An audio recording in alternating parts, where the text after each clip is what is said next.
Hey, and welcome to Matt and Jess TV. I am Matt Rose. And I'm Jessica Bun Bun. Welcome to our reaction and review for Paradise Season 2, Episode 8. This is the finale, and boy, do we have a lot to say. Oh boy, this season really needed a few more episodes. It feels confusing. Not enough was really shared with the characters. It was a little bit all over the place. And now setting up for season 3 because it's already been renewed. Mhm. Where are we going? Are we just hitting the reset and being like, it's like it never happened? Because that's going to be really disappointing. I am in a very conflicted and I guess I would say concerned spot moving forward, where big picture, yeah, I enjoyed a lot of the finale. I think there were Mhm. specific set pieces that were action packed. I think Yep. Sinatra stuff really, really compelling, but I Watching do, all the panels fall out of the sky. yeah, like there's a lot of good stuff here, but I think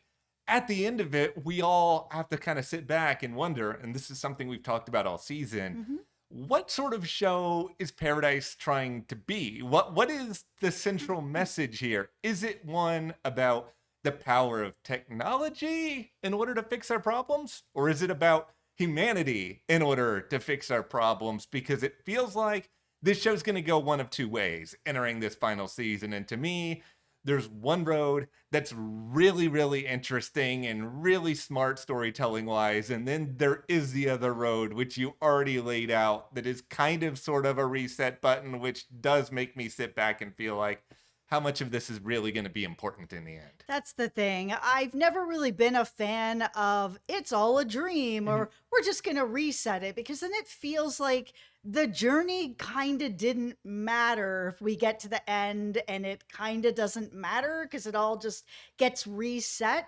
So, what was the point of anything? Yeah, and I understand that the central construct of Alex as it's been revealed to us. Like, let's just be level here. It's complicated. It's very complicated. You know, Jess and I, we are not quantum physicists here. I had a few months of physics in high school. I did not like it. I have not thought about it in 20 years for that very reason. So we're really approaching this more from a storytelling angle as people who Mhm. love story rather than, oh, does the science of X, Y, or Z work? Because to me, that's just not as interesting. What I'm curious about is how does the idea of what Alex does impact these people who we've come to care about? I think that that's probably why the show didn't dive that deep into the science Mhm. of it. You know, I'm sure there's lots of science people that are watching the show being like, yeah, this could be or this couldn't be. But there's lots of us watching the show that are not deep into science, that don't understand it. And if the show is going to take the time to like sit through and explain everything, we're probably going to have like 20 more seasons. Yeah. So it makes sense that it's kind of yada yada yada through the science part of it because most of us are with the people and with the stories and with the relationships. So we're going to tackle a lot of questions in this finale. What is Xavier actually being tasked with? What's the nature of the timelines, plural, that we're dealing with right now? Yeah. Our characters who are currently gone, going to be gone forever? Like, there's a lot to talk about before we do.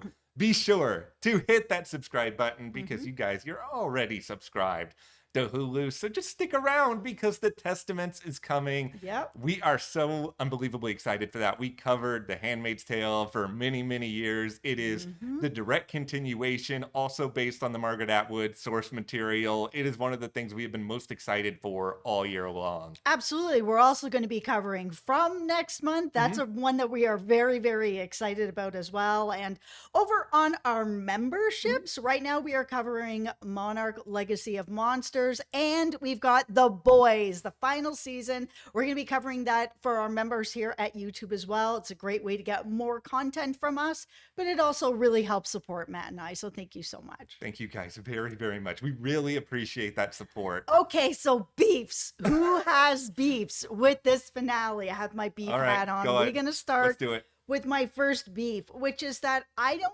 feel that the characters got enough explanation between each other in their conversations. Let's just focus in on Sinatra giving this card over to Xavier and being like, "You're the one. There's the second bunker. Go there and save the world." I'm just sitting back thinking, if I'm Xavier and I have been brought back with my wife, I've got my kids, I don't have enough information that I'm going to go on this adventure at this point. Right now, what he knows is that outside is okay. We saw this scientist many episodes ago who was basically laid out everything that happened. Oh, after everything happens, there's going to be ash. It covers the sky. It's going to be cold for a couple of years, and then the sun's going to come out, and everyone is going to think it's going to be a-okay. And then the oceans are going to dry up, and everything is going to go to pot, and it is going to be over, and everyone will be done. That part of the explanation could be true, could not be true. What he said before turned out to be true, but that doesn't mean he's right about everything. Doesn't mean he's not. But Xavier doesn't have any of this information. So if that's part of it that could motivate him instead of just go save the world, I think he needs more explanation of why this is so imperative. Hey, you guys think that it's okay outside? It's actually not going to be okay outside, and you guys are all going to die if you don't go do this thing. There's got to be more than just you're the hero, because Xavier doesn't totally work like that. Like, yes, of course, he wants to run in and save his kids. Those are people that he loves. To save his wife, this is someone he loves. Okay, but he's not necessarily out here to save the world as a big hero. They haven't built that up enough. I just feel like not enough information was shared between characters to motivate them properly. I think it does speak to a lack of motivation on Xavier's part. I mean, you laid out the fact that, all right, he has his wife, he has his kids, and this is the delicate nature of, I don't know if we want to call it time travel, a multiverse, multiple timelines, all of that sort of stuff. But the reality is he doesn't know about the rules. Sinatra barely knows about the rules. Like, there is this legitimate fear, or at least this would be a fear in my head, and we're going to talk a lot in this video about belief, because most of us don't understand the science. And if I am Xavier, with the limited amount of information that I have, with the knowledge of, oh, here is this big technological construct that could change things and save the world, how much do I believe in that? Because the fear then comes, oh, if I go and do this, if I do X, Y, and Z, am I still going to have these things that I have now? Because you don't know what's going to change. You can't figure any of that out. Like, he's certainly being confused about some things that are going on in his head right now. So it's like, how would then using this make everything any clearer? So he is in this really delicate position where he is, okay, I have this power, but do I want to use this power? How does this power benefit me? And how does it even benefit the world? Because I'm not even 100% that it's going to do that. Yeah, he doesn't know exactly what's going to happen. If it is some sort of reset button that takes him back before all this happened, how far back does it have to go to make it that this particular problem never happens? Are we talking going back 10 years, 20 years, 100 years? Xavier doesn't exist anymore. Like, how far back is this going to end up resetting everything? I'm just going to put this one big blanket statement out here right now, that if season 3 is Xavier going back many, many years before all of this happens, Cal survives, everybody ends up in this big happy ending, like, that's going to be so infuriating, just because I want to live. I want to live in a world where things matter. And I'm not sitting here and being like, all time travel stories suck, because I don't believe that. I'm a very big Doctor Who fan. But I feel like with any time travel, there needs to be rules. There needs to be an existence of, whether you want to call them focus points or checkpoints, that have to be hit, where it's very, very difficult in order to properly change things. And I think if the show goes in this road where he can go and just prevent everything from happening, then you lose the weight of the story. The story that is the most interesting to me about Paradise right now is we've had this character Sinatra through these first 2 seasons that rather than try to focus on reality, Mhm. her solutions have been, I'm going to bring everybody down into a bunker to save their lives, which, did work. It's seemingly there are people who survived on the outside, but it did save those lives. To then, I'm going to put these unlimited resources into this supercomputer slash AI slash whatever you want to call it, rather than trying to face reality. Reality is hard. Reality is scary. Like, nobody wants to face ideas that people die, tragedy happens. But if we don't, as humans, not to get too existential here, but Mhm. if we don't experience loss, fear, sadness, what are we? We're just husks. Nothing we do has any sort of meaning. There's no real way, fundamentally to me, to undo that. Absolutely. A 1,000% true. Well said. Oh, thank you. I just, for me, it's what you touched on. Mhm, Things have to matter, right? mhm. So if we went through this whole first season with Cal and his murder and this huge mystery and trying to figure out who did it to get to where we are now, because his death has moved along all these other things to where we are in this finale. That has to matter. We can't just hit a reset and now Cal is all of a sudden alive. And I was a little bit worried about that this season, anyways, because he's been around a lot this season Yeah. for a character that doesn't exist anymore because he is dead. He has had quite a role still. So it feels like we are getting set up that if there's this reset, all of a sudden Cal is back. And I understand they don't want to lose James from the show Yeah. because he's great and it was Yeah. a really great character, but just the same, his death has to matter. Yeah, it does. And that still perplexed me because I sat here watching this whole season being like, I thought you were hanging out with John Hamm on Your Friends and Neighbors nowadays, James. It's I like, how are know. you here so much? But to me, like the real satisfying potential outcome here is if Xavier wants to go to this bunker, and oh boy, we're going to talk about this bunker. But if he goes there and encounters Alex, if he wants to use it for whatever sort of predictive technology it has, like I don't have any real issue with that. Like they've already touched on its capability. I don't think you can sit there and look at that as gospel and think this is 100% going to happen. But if you want to view it as forecasting, that's fine. But I would like to see a story where he and these other characters, rather than relying on constructs or ideas to save them, they actually have to kind of create their own paradise and sort of face their fate in a way that is much more based on, who they are and what they've done. Listen, I'm riding with Link on this one. That machine has to go. Mhm. His mentor even told them and warned them, said, listen, we're stopping this now. Why?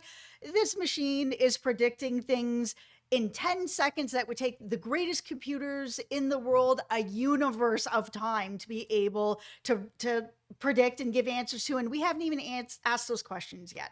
So if it's in that type of a state back then, I can only imagine what's going on now. And now it may be that the show is trying to have a little Black Mirror here where they're having some dialogue about how far advanced computers can be, Yeah. taking over humanity, taking over jobs, taking over everything. And this is just on like another level of how dangerous is it to let the computer just get too far out of hand.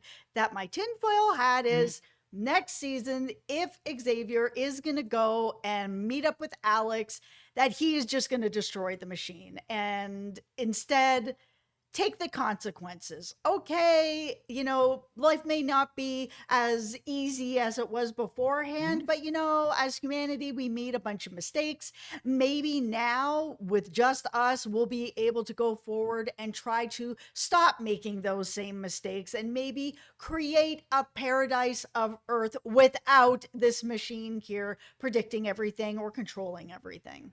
And that's just so much better to me. It's like infinitely better. And I understand I am approaching this show with a lot of bias because AI terrifies me. I try to never use it under any circumstance. And a lot of this is just because there is this fear that technology is going to overrun the earth at some given point in time. It's certainly not right now because AI, oh my God, even Google AI today Okay. said that my name, Jessica Bun Bun, is a nickname. That part is true. Yes. But that my real last name is Roast, Roast. because you and I are apparently married, and your nickname of Roast is your actual real last name. Wow. Oh, right. You doing so well. Good job, Yeah, AI. My goodness. It also said your birthday's in April.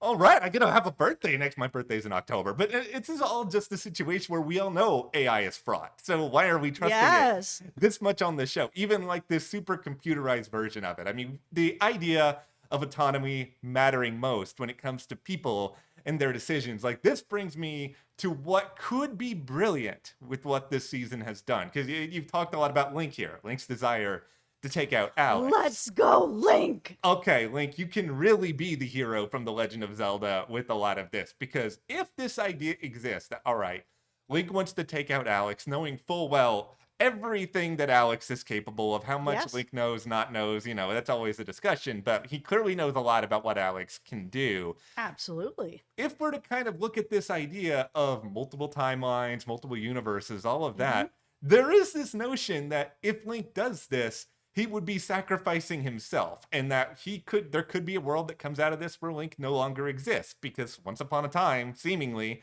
there was a world in which he died, provided that he is Sinatra's son. So him potentially being like, I'm willing to put my own line, my own life, my own existence on the line in order to stop this machine. Like, that is profound. Like, that's a sacrifice not a lot of people would be willing to make. I mean, we can even argue, is he going to be willing to make it now that he knows about his daughter or baby Annie? Like, that's another path the show can go down. Well, this is another conversation that just didn't have enough information shared between characters, where we had Sinatra trying to tell Link, you were my son, and all of these types of things, but there wasn't enough information there for Link to really understand that, in some other timeline, he's dead, and that turning the button might do whatever, crashing the machine could make him not dead. There's not enough information being shared by characters, and that is absolutely my biggest criticism of this finale. Yeah, they're all kind of flying blind in their own way here, where they're kind of just having to figure things out as they go, and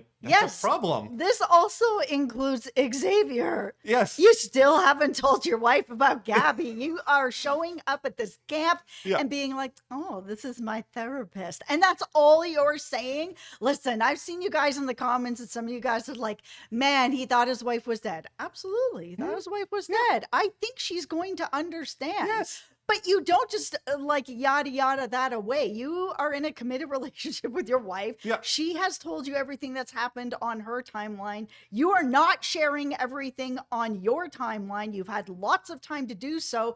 And now you're just introducing her as, this is my therapist.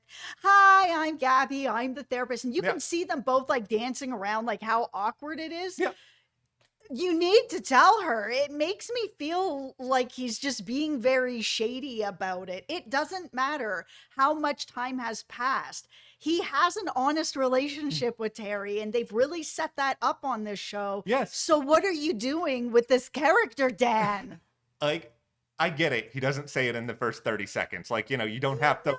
Yeah, don't have to lead with that. But, we talked about this in the last video. They had all this time together wandering around. Catching up. Yeah, they had all this time on the train. They've clearly had a lot of time. Now, he had plenty of time to come clean about it. And I do think she would have forgiven and been like, I completely understand. But him hiding it, to me, felt very out of character with how good their relationship is and how strong it is. Yeah, and based on the dancing around that you alluded to, it's still pretty clear that this did happen, because this is time for another discussion about belief here, guys, because what are fixed points in time? I believe that in order for any time travel show / multiverse things involving fate to exist, there need to be moments that either can't be changed or happen no matter what, just potentially at different intervals. And I feel like Xavier and Gabby, they hooked up. That happened. That 100% happened. We're not in some sort of alternate world now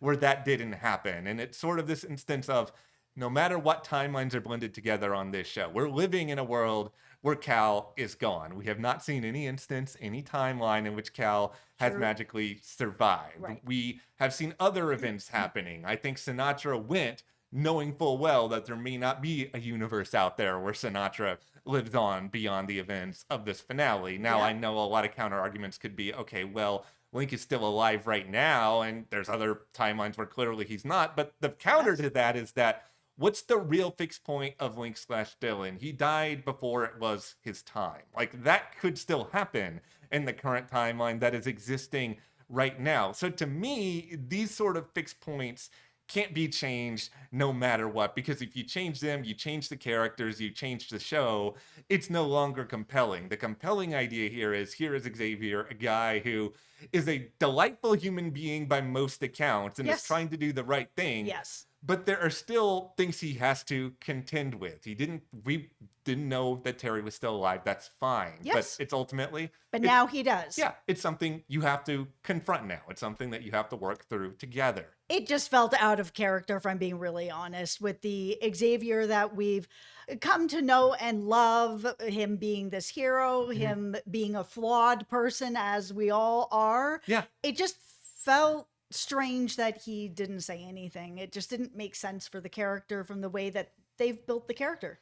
Now let's get to the best thing that this finale did, because I will say Sinatra's demise, I mean, first off, Julianne Nicholson, like, hands off to you. I mean, incredible job in this episode. Oh my goodness, her standing in front of the horse and her son grabs her hand. I was weeping. It was so well done. It was so well done. And and I hate to sit here and be like, I love how this character died, because that sounds really morbid. But the whole idea that here is this person who has been so reliant on technology in order to save the world, where she did have that understanding, that prediction that she was going to go, rather than allowing it to happen via a lot of different means. We saw a lot of ways in this episode where Sinatra could have died, including by Xavier's own hand at certain points.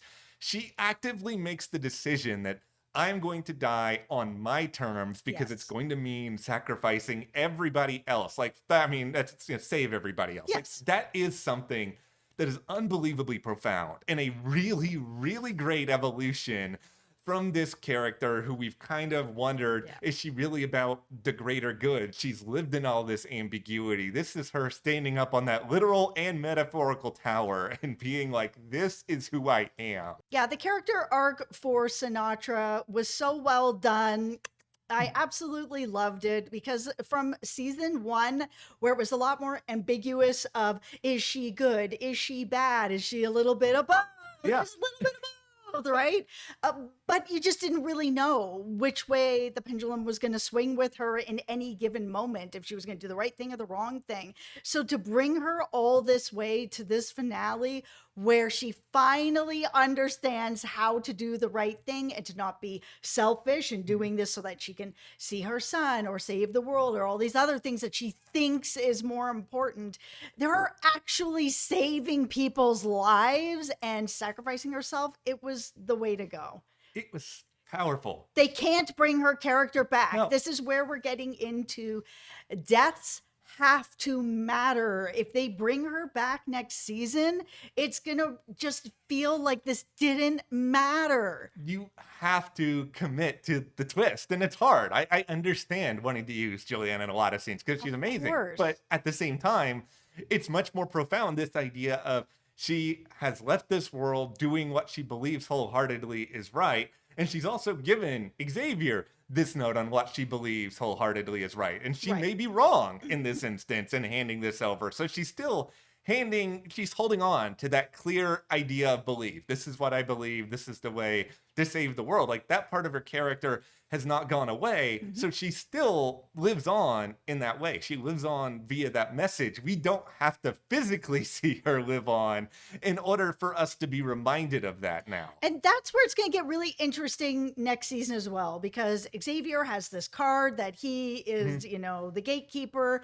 to go to this next bunker. But then we still have Link, who truly has believed in his mentor, in what he was doing, that this computer should not be existing, that Sinatra should never have had it in the first place.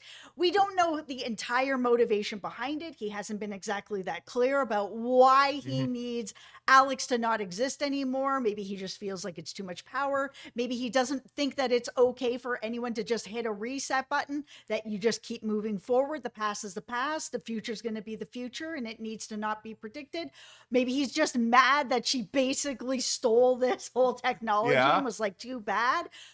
But you're going to have him now still possibly going forward, still not wanting this technology to be out there. Does the baby change everything? Who knows? But if he is still over here feeling like this computer needs to not exist, we all need to just be able to move forward, let's just end it and just get rid of it, sort of thing, Yeah. then the reset button can't happen anymore. It's gone, right? Yeah. But if Xavier's on the other side saying, yeah, but man, we can go back and save humanity, and this is why we're going to do it, this could be the back and forth of two characters that seemingly really respect each other and like each other in the short amount of time that they've been together, Yeah. and are very connected, as we've seen this season. You know, how is it going to go? Yeah, and I think that's all been a sign how connected they are of we are the people who have to find a way to fix things one way or another. Right. And, how is that going to be? Like the push and pull there, it is going to be really exciting. But speaking of exciting, we do have to discuss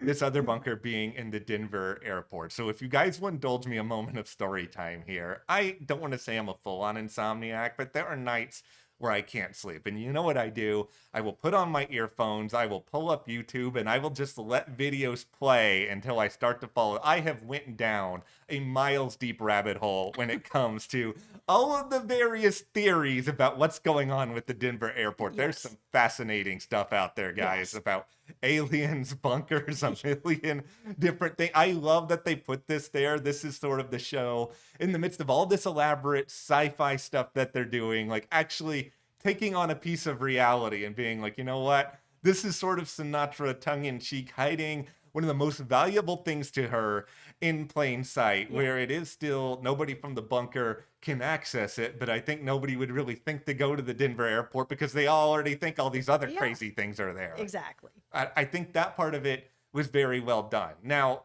this is a very interesting end to the season. Like we said, it could end up making us really, really angry. You have laid out some of your beefs. You talked about time. I do wish there was a lot more time as well to deal with people like Jeremy, like Robinson, who all Yeah. kind of just felt shortchanged. They managed to get out. Robinson's fine. This is great, but she had all of like 5 minutes in the finale. Yeah, a lot of it got shortchanged. It's really tough because we all really love This Is Us, which Yes. was done so beautifully well because they had lots of episodes and lots of time to really flesh out these characters and these relationships. It is the Dan Fogelman special. He's Yes. so good at relationships, but he has too many characters in this that needed more time and not enough episodes to really give it that time. Okay, I'm just gonna put on a tinfoil hat here when I say that I feel like a big part of the construction of Paradise, the show, was Fogelman being like, I just did a show for so many years and This Is Us that was so many episodes. I don't want to commit to something that's that long term again. I don't know if Sterling, who is, a burgeoning movie star, is going to be able to give me that much time. I'm going to do 3 seasons. I'm going to do 8 episodes each, presumably. Like, Paradise has been renewed. Sterling and Dan both have suggested this is likely the final season. Hulu has not said that, but I think we should all move forward operating under a belief that this is the final season. And yeah, brevity can be the soul of wit sometimes, but brevity is not always good when you have like 20 characters on a show and they all need to pay off. Yeah, he just needed to really rein it in with some of the characters. I didn't need Presley in the elevator. It would have been okay if she didn't have as much going on, since that story ended up stuck in an elevator for most of the season anyways. Yes. Everything with Jeremy trying to escape, like there were just characters that just didn't actually need a storyline and other characters that needed more. Well, that is where we are now, coming out of this season 2 finale of Paradise. But of course, we turn this over to you guys. Give us your thoughts, your reactions. How are you feeling? Are you okay with the idea that all of this could theoretically be undone? Like, share. Bruh. Yeah, hit that subscribe button and you can support us further by joining our memberships. Thank you so much to everyone you. who has, and we will see you here next time.